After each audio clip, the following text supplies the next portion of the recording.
Boa tarde, hoje segunda-feira, dia 18/5, começando mais uma semana, eu espero que todos estejam bem. Vamos pegar o livro, hoje nós vamos trabalhar da página 61 à página 67. Hoje nós vamos falar sobre educação financeira para as crianças. E vamos falar do gênero textual hoje, que é a notícia, e vamos fixar o grau do substantivo, que a gente já viu na aula passada, já fez atividade, mas hoje vamos reforçar. Pegaram o livro? Tá bom, então. Então, educação, vamos falar primeiro da educação financeira para crianças. O texto aborda isso, nós vamos ler o texto junto, depois a tia Mary responde junto com vocês, mas vamos entender um pouco sobre o texto. O que nós podemos fazer para ajudar em casa o papai e a mamãe a reduzir as contas, ainda mais no momento atual em que nós estamos vivendo tão difícil, né? A crise não é só na saúde, mas também é a crise financeira. Então a gente tem que buscar meios de ajudar papai e mamãe em casa a diminuir um pouco os custos, né? As contas, abaixar as contas. Uma boa medida, tem várias medidas, mas eu vou dar aqui algumas sugestões. Por exemplo, anoiteceu, eu tô na sala, por que a luz do quarto tem que ficar acesa se não tem ninguém lá? Então eu vou lá e apago. Eu vou fazer a escovação dos dentes. Enquanto eu escovo, eu mantenho a bica fechada, assim eu economizo água, né? Então são pequenos hábitos que durante um tempo ajudam nessa redução. Lembrando que não pode deixar de lavar as mãos sempre e utilizando aqueles 20 segundos que é determinado para tirar qualquer vírus e bactérias que estejam na mãozinha da gente depois que a gente manusear alguma coisa, e mesmo não manuseando, essa questão de lavar as mãos sempre os 20 segundos, não abram mão disso, tá? Não deixem de fazer. E hoje o nosso gênero textual trata da notícia. Então, a notícia é um gênero textual produzido com o objetivo de informar leitores, ouvintes, telespectadores sobre o fato real. Por que ouvintes, leitores e telespectadores? Porque a gente consegue se informar em jornais, em sites, em internet, na TV, no rádio, né? Em revistas. Então, por isso, não só telespectadores. Em notícias, os depoimentos são destacados por um sinal de pontuação chamado aspas, né? E podem ser empregados para destacar falas de personagens, humor irônico, destacar textos de livros, de filmes, de peças teatrais e exposições, entre outros, né?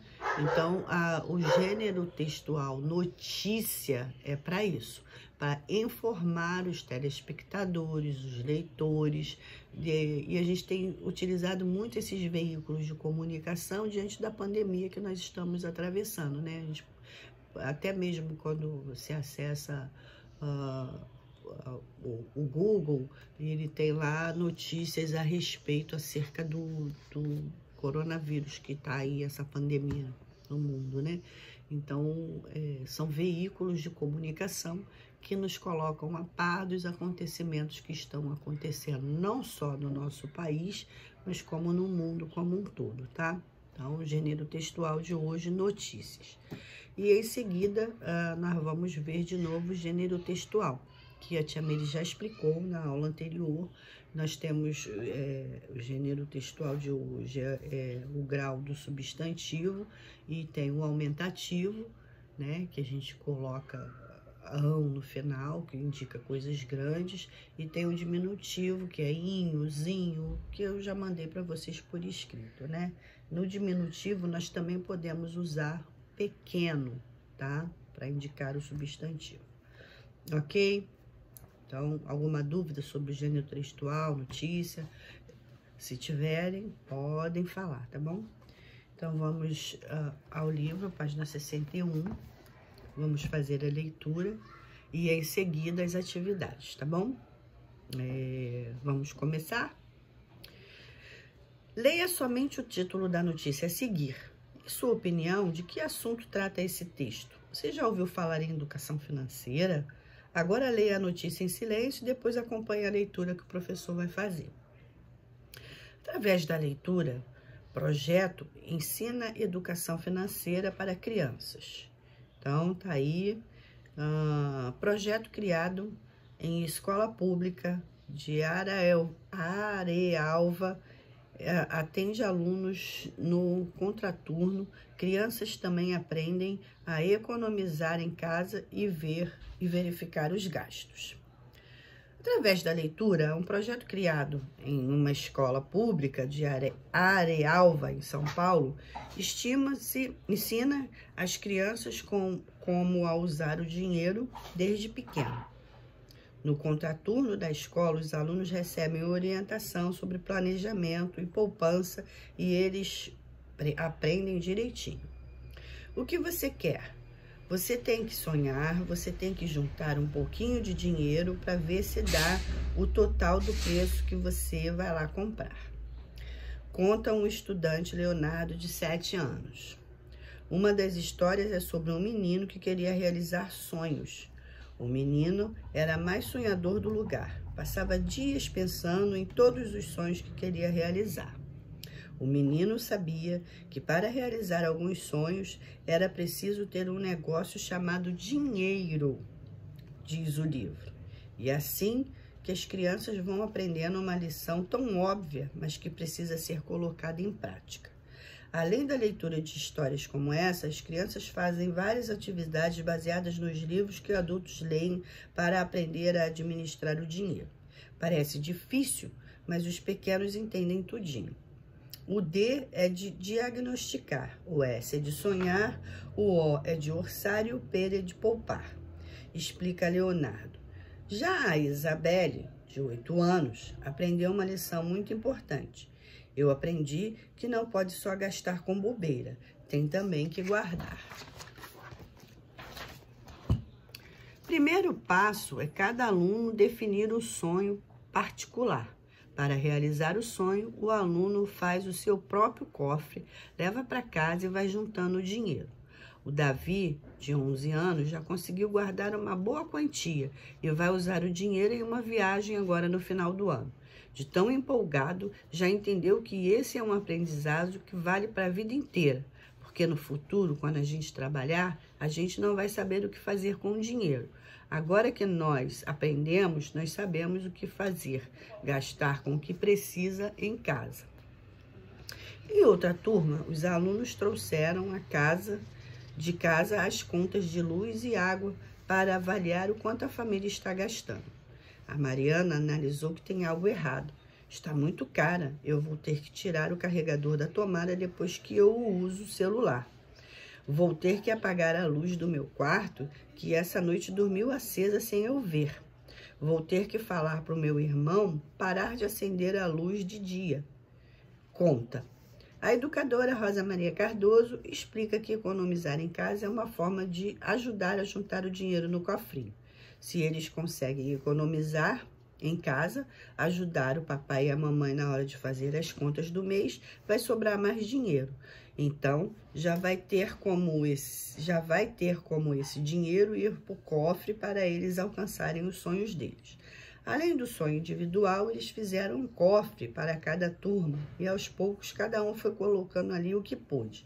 No final dos 4 meses, veio a parte boa, gastar. Os alunos escolheram ir para um shopping em Bauru e gastar todo o dinheiro que economizaram na sala de aula. Teve diversão no parquinho, sessão de cinema, hora do lanche e eles aprenderam a lição. Valeu a pena economizar, diz a estudante Natasha. Está aí a fonte do G1 disponível no site e acessado em 21 de junho de 2018. Então, a tia Meire já tinha falado para vocês sobre a economia, né? A economia financeira dentro de casa. Então, viram as experiências das outras crianças e de que forma eles resolveram ajudar. Porque todo o dinheirinho que a gente recebe, o que a gente ganha do papai, da mamãe, do vovô, do tio, do padrinho, a gente não tem que pensar só em gastar, né? A gente tem que procurar economizar para realizar lá na frente uns sonhos até maiores um pouquinho, né? Então, a ideia de economizar, como eu li aqui no texto, de apagar as luzes, de não há necessidade de durante o dia ter luz acesa, de tirar os carregadores da tomada quando não estiver sendo usado, né? São meios que encontramos de economizar, como a tia Meire já tinha dito, tá? Então, vamos ao vocabulário. Contraturno é o período em que os alunos frequentam a escola para desenvolver atividades culturais, esportivas e de lazer, além de reforço escolar, etc. Diferente, portanto, do período de aulas. Diagnosticar é recolher e analisar informações e determinar a origem. Orçar é calcular ou estimar o preço, o valor de alguma coisa. E poupar é economizar. Então, virou, vamos lá o estudo do texto. Aí eu vou dar um tempinho para que vocês façam, tá? Na página 63 tem aí notícias. Nas notícias, a frase ou pequenos textos vem logo após o título. Chama-se linha fina. Atrair a atenção do leitor para o texto é a principal função da linha fina. E aqui, quando a gente pega o jornal, tem sempre aquela manchete grandona, né? Aquilo que chama atenção e faz com que a gente se interesse pelo tema e continue a leitura, né? Na página 64, vem falando das notícias, né? Em notícias, os depoimentos são destacados por um sinal de pontuação chamado aspas. As aspas, entre outros usos, também podem ser empregadas para destacar a fala dos personagens nos contos, por exemplo, indicar humor, ironia, destacar trechos de livros, filmes, peças teatrais e exposição. Tia Meire já tinha explicado antes da leitura. Aí tem aí o registro linguístico em notícias, normalmente é formal, que observa as normas gramaticais de pontuação, concordância, correção das palavras, etc. Porém, quando registra diretamente depoimentos de pessoas, o jornalista reduz a fala como a ouviu, né? Então, nas notícias, a linguagem utilizada nas notícias é a formal, respeitando-se a concordância verbal, o tempo dos verbos, né? Tudo conforme manda as regras da linguística. E quando o jornalista faz uma entrevista, ele normalmente faz uma redução. Quando a resposta é muito grande, costuma-se reduzir um pouco, tá bom? E na página 65 tem um texto puxa o outro. Esse tema, esse texto é da Ruth Rocha, como se fosse dinheiro. Ele conta a história de Catapimba, que ele sempre ia na cantina da escola e o responsável pela cantina sempre queria dar a ele de troco como se fosse bala, como se fosse dinheiro, né? Então, é um texto bem interessante. A seguir tem as atividades. Tem também falando sobre o grau dos substantivos, que eu já tinha explicado, ok? Tem as atividades, tem a produção textual. Então, hoje nós vamos fazer o livro da página 61 de língua portuguesa até a página 67. Eu volto daqui um pouquinho com a correção, tá? Hoje a nossa aula é somente de língua portuguesa, inglês eu não vou dar, e daqui a pouco eu volto para fazer a correção, tá bom? Dá um tempinho para vocês fazerem e volto com essa correção. Beijo a todos, fiquem com Deus.